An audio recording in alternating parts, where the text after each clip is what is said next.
10 में से 9 लोगों को F&O ट्रेडिंग में घाटा होता है, वो मुनाफा नहीं कमा पाते। लेकिन 90% F&O ट्रेडर, 90%, छोटा आंकड़ा नहीं है ये, 90% F&O ट्रेडर्स जो है वो पैसा गंवाते हैं। किस तरह का मुनाफा या नुकसान ट्रेडर्स करते हैं। Hello guys, welcome to our channel. तो आज के इस वीडियो में मैं आपको बताऊंगा कि वो 3 लेसन्स जो मैंने लास्ट 3 ईयर्स में सीखे हैं।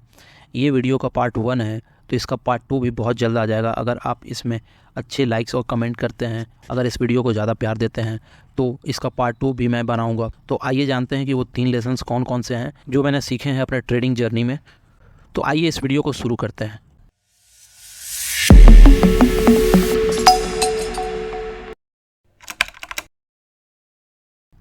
तो पहला लेसन जो मैंने सीखा है यहाँ पे, जैसे मान लो मार्केट यहाँ पे ओपन होता है, गैप अप और गैप डाउन ओपन होता है। वहाँ पे मैं सोचूंगा कि यार यहाँ पे मार्केट बहुत ज़्यादा गैप अप खुल गया है, गैप डाउन खुल गया, अब मुझे बाइंग अपॉर्चुनिटी कहाँ देखनी पड़ेगी।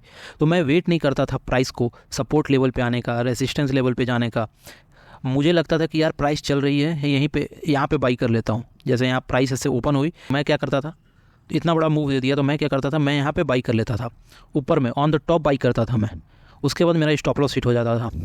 उसके बाद मुझे लगता था यार सेलिंग अपॉर्चुनिटी है, और ये जब नीचे आता था मैं यहाँ पे मतलब एकदम सबसे नीचे सेल करता था। मतलब मुझे कुछ पता नहीं था, कुछ आइडिया नहीं था सपोर्ट क्या होता है, रेसिस्टेंस क्या होता है। मैं टॉप पे बाई करता था और डाउन पे सेल करता था। फिर मुझे लगता था यार ये तो रिवर्स हो गया, मार्केट ऐसे यहाँ पे स्टॉप लॉस मेरा हिट कर गया। उसके बाद यहाँ 2-3 कैंडल बनाते थे, फिर मैं बाइंग साइड चला जाता था। मतलब मेरे पास कोई एक स्ट्रैटेजी नहीं था। मैं सुबह उठता था, मेरे पास कैपिटल मेरे पास अच्छी खासी थी, मेरे पास नॉलेज नहीं था। मैं सुबह उठता था, मैं ट्रेडिंग करने बैठता था, ट्रेडिंग करने हैप्पीली बैठता था। जहाँ मर्जी करे वहाँ पर ले लेना, जहाँ मर्जी करे वहाँ पे सेल कर देना। जैसे यहाँ पे बाई कर लेना, यहाँ पे सेल कर लेना। ये क्या ट्रेंड है, ट्रेंड क्या है, अप ट्रेंड है, डाउन ट्रेंड है, किसी चीज़ का पता नहीं था मुझे बस पता था कि बाई और सेल क्या होता है, कैसे बाई और सेल करना है, बस वही पता था मुझे ये नहीं पता था कि सपोर्ट क्या होता है, रेसिस्टेंस क्या होता है, ट्रेंड क्या होता है, हायर है कि हायर लो क्या बनता है, ये सब इंडिकेटर्स क्या होते हैं, कुछ नहीं पता था मुझे। मैं सुबह उठता था, मार्केट ओपन हुआ, कहीं भी बाई कर लेना, कहीं भी सेल कर लेना, यही मेरा ट्रेडिंग होता था पहले। तो ये चीज़ मैंने सीखी है कि अगर मार्केट जा रहा है तो उसे जाने दो। लालच मत करो कि भाई अपॉर्चुनिटी मिस हो जाएगी, निकल जाएगा। एक टाइम था मेरे पास जब मेरे पास कैपिटल नहीं था और मैंने पेपर ट्रेडिंग करता था, तो मेरा अच्छा ट्रेडिंग चलता था। तो आपको अपॉर्चुनिटी मिलेंगी मार्केट में, मार्केट कभी ख़त्म नहीं होने वाला है। आपकी पूरी ज़िंदगी ख़त्म हो जाएगी लेकिन मार्केट कभी ख़त्म नहीं होगा। तो आप अपने अपॉर्चुनिटी का वेट करो। जब आपको अपॉर्चुनिटी मिलती है ट्रेडिंग की, जब आपका सेटअप बनता है, तभी आप ट्रेड करो। ये नहीं कि कहीं भी बाई कर लो, कहीं भी सेल कर लो। आप अपना एक सेटअप बना लो, एक स्ट्रैटेजी बना लो, उसके बाद उसके हिसाब से काम करो। मैंने वही किया। मैं कहीं भी बाई सेल करता था। जब मेरी कैपिटल ख़त्म हो गई तब मुझे रियलाइज़ हुआ कि यार ये क्या किया मैंने, और उसी टाइम पे मैंने सीखा कि मैं गलती क्या कर रहा हूँ। और जो मैं गलती करता था उस मिस्टेक को मैंने चेंज किया। मैं यही गलती करता था कि मेरा पता ही नहीं था कि कहाँ बाई करना है, कहाँ सेल करना है। तो सबसे पहले मैंने उसको सुधारा, ये मिस्टेक मैंने सुधारा। मैं कहीं भी बाई सेल नहीं करता। मेरा एक डिमांड और सप्लाई जोन होता है, मैं सपोर्ट और रेसिस्टेंस जोन लगाता हूँ और वहीं पे बाई और सेल करता हूँ। चाहे बीच में कहीं पे मुझे मिल जाए कि यहाँ पे बाई ले लेता हूँ, यहाँ पे 100 पॉइंट ऊपर चले जाएंगे, नहीं करना। ये मेरा लेवल अगर यहाँ पे है, मेरा लेवल अगर यहाँ पे है, ठीक है, मेरा लेवल अगर यहाँ पे है, ये लेवल है मेरा। अगर मार्केट गैप अप खुल जाए और इस लेवल पे नहीं आए, तब तक मुझे बाई नहीं करना है। मार्केट अगर यहाँ आया, ठीक है, यहाँ पे मुझे अपॉर्चुनिटी मिलेगा, मैं बाई करूँगा with confidence. 200 quantity, 300 quantity, with confidence, कितना भी क्वांटिटी, बट मुझे कॉन्फिडेंस होना चाहिए कि भाई ये ट्रेड मैंने लिया है वो सही है। अगर आप 1-2 दिन प्रॉफिट कर भी लेते हो गलत ट्रेड से, तो 10 दिन आप लॉस करोगे। तुक्के से जो चीज़ें होती है उससे कॉन्फिडेंस बूस्ट नहीं होता है, उससे बस आपको लगेगा ईगो बूस्ट होगा आपका, आपको लगेगा भाई मैं ही महान हूँ। लेकिन आपका जो कॉन्फिडेंस बूस्ट होगा ना आपका ट्रेड से, कि भाई यहाँ पे हैमर बनाया है, मेरा सपोर्ट है, यहाँ पे मैं ले लेता हूँ, 2-3 बार आपका स्टॉप लॉस हिट होगा तो आपको उतना बुरा नहीं लगेगा, क्योंकि आप ज़्यादातर प्रॉफिट करोगे इससे। और आपको विश्वास हो जाएगा फिर हैमर पे कि यार ये हैमर काम करता है, ये बुली सिंगल फिंग काम करता है। आप पहले 2-3 दिन ट्राई करोगे, आपको लॉस हो जाएगा, आप छोड़ दोगे, फिर दूसरे स्ट्रेटजी पे शिफ्ट हो जाओगे। तो सबसे पहले अपने ट्रेडिंग जर्नी में नॉलेज को, इन्फॉर्मेशन को लाओ। पहले पढ़ाई करो, पहले जानो कि सपोर्ट रेसिस्टेंस क्या होता है, इंडिकेटर्स क्या होते हैं, कौन सा कैंडल पर मुझे बाय करना है, ये सब करो। उसके बाद आप ट्रेडिंग स्टार्ट करो। तो ये रहा मेरा पहला मिस्टेक जो आपको भी चेंज करना चाहिए अगर आप ये करते हो तो, कि कहीं भी बाई और सेल कर लेना। ये चीज़ आपको चेंज करना पड़ेगा, बहुत इंपॉर्टेंट होता है। और एक नया ट्रेडर सबसे बड़ी यही गलती करता है कि वो कहीं भी बाई और सेल कर लेता है, उसको कुछ पता ही नहीं चलता है कि बाई कहाँ करना है, सेल करना कहाँ है। और मैंने भी यही किया था। तो आइए जानते हैं अब दूसरा मिस्टेक। तो मेरा जो दूसरा मिस्टेक था वो था कि मैं बहुत ज़्यादा इंडिकेटर यूज करता था। मतलब मैं यहाँ पे आता था, मैं यहाँ पे एवरेज टू रेंज भी यूज कर लेता था, मैं मूविंग एवरेज यूज कर लेता था, मैं एक और इंडिकेटर है विलियम्स एलिगेटर, ये भी यूज कर लेता था। और ये ऐसे दिखता था मेरा चार्ट, ऐसे भी नहीं दिखता था, इससे भी ख़राब दिखता था।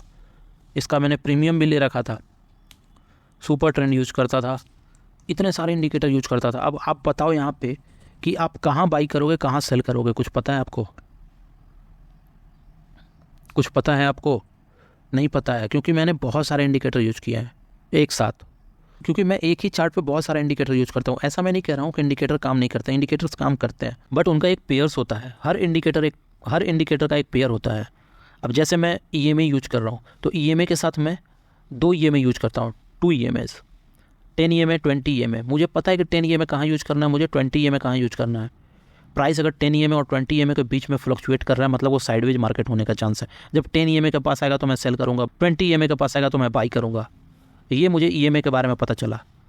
अब मैं एलिगेटर यूज़ कर रहा हूँ तो केवल एलिगेटर यूज नहीं कर सकता हूँ मैं, एलिगेटर के साथ मुझे RSI भी यूज करना पड़ेगा। अब जैसे सुपर ट्रेंड है, सुपर ट्रेंड केवल यूज नहीं कर सकता हूँ, सुपर ट्रेंड के साथ PVI भी यूज करना पड़ेगा मुझे, पॉजिटिव वॉल्यूम इंडेक्स, तब मुझे पता चलेगा कि बाइंग है कि सेलिंग है। तो ये कॉम्बिनेशन आपको जानना बहुत ज़रूरी है। और ये कैसे पता चलेगा? आप अगर बुक्स पढ़ोगे, वीडियोस देखोगे। मैंने सुपर ट्रेंड और PVI का इंडिकेटर का स्ट्रैटेजी भी बता रखा है कि आप 5 मिनट पे इंट्राडे पे कैसे कर सकते हो PVI और सुपर ट्रेंड इंडिकेटर्स का यूज। तो आपको ये पता होना चाहिए कि कौन से इंडिकेटर का किस इंडिकेटर्स के साथ पेयर्स बनता है। ये नहीं कि आप किसी भी इंडिकेटर को किसी के साथ यूज करोगे तो आपको रिजल्ट नहीं मिलेंगे, आपको हमेशा लॉस ही होगा। अब जैसे एग्जांपल लेते हैं हम सुपर ट्रेंड का, ये सुपर ट्रेंड का। तो सुपर ट्रेंड में आपको क्या प्रॉब्लम्स होगी? आपको प्रॉब्लम्स होगा कि जैसे यहाँ पे तो आपने बाई कर लिया, यहाँ पे बाइंग सिग्नल आ गया, बाई कर लिया, बट आप देखो यहाँ पे सेल आया, ये देखो सेल का सिग्नल आया, यहाँ पे सेलिंग हुई नहीं हुई? आप यहाँ देखोगे 2-3 कैंडल बनाया, उसके बाद मार्केट स्टॉप लॉस आपका हिट करेगा। यहाँ पे बाइंग सिग्नल आया बट बाई हुआ नहीं हुआ, यहाँ पे बाइंग सिग्नल आया, बाई हुआ नहीं हुआ, तो आप इसमें कंफ्यूज हो गए। फिर आपको लगेगा भाई सुपर ट्रेंड तो काम ही नहीं करता। तो सुपर ट्रेंड काम कैसे करेगा? सुपर ट्रेंड काम करेगा जब आप पॉजिटिव वॉल्यूम इंडेक्स इसके साथ यूज़ करोगे तब।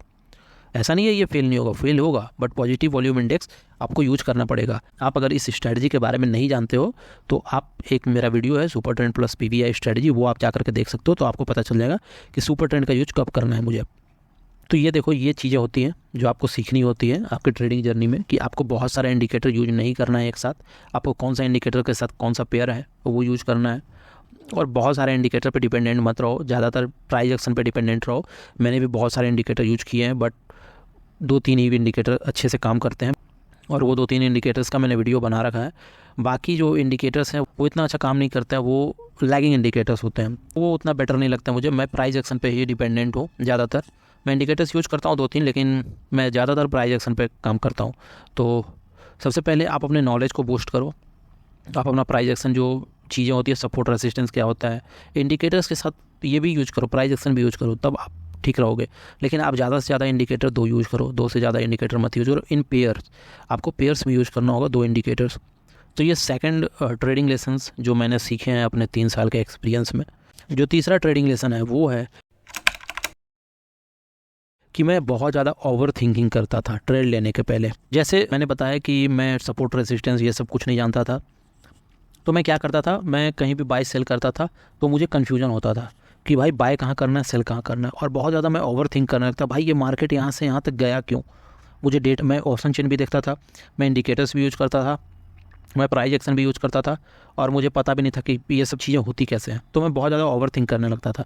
रात को नींद नहीं आती थी मुझे, रात भर स्ट्रैटेजी चेक करता था कि भाई ये कैसे काम करता है। तो मार्केट में अगर आप आओ ना तो माइंड को एकदम रिलैक्स करके आओ सबसे पहले, क्योंकि आप यहाँ पे बिजनेस कर रहे हो। अगर आप माइंड रिलैक्स करके नहीं आओगे तो आप एक प्रॉफिटेबल ट्रेडर नहीं बन पाओगे। एंड ऑफ द डे आप लॉस ही करोगे। अब आप, मुझे पता है यहाँ पे सपोर्ट है, ठीक है, तो मुझे ओवर थिंक करने की क्या ज़रूरत है? अगर मुझे पता है कि यहाँ पे सपोर्ट है, ठीक है, यहाँ पे रेसिस्टेंस है, तो जब मार्केट यहाँ पे आएगा तो मैं बाई करूँगा।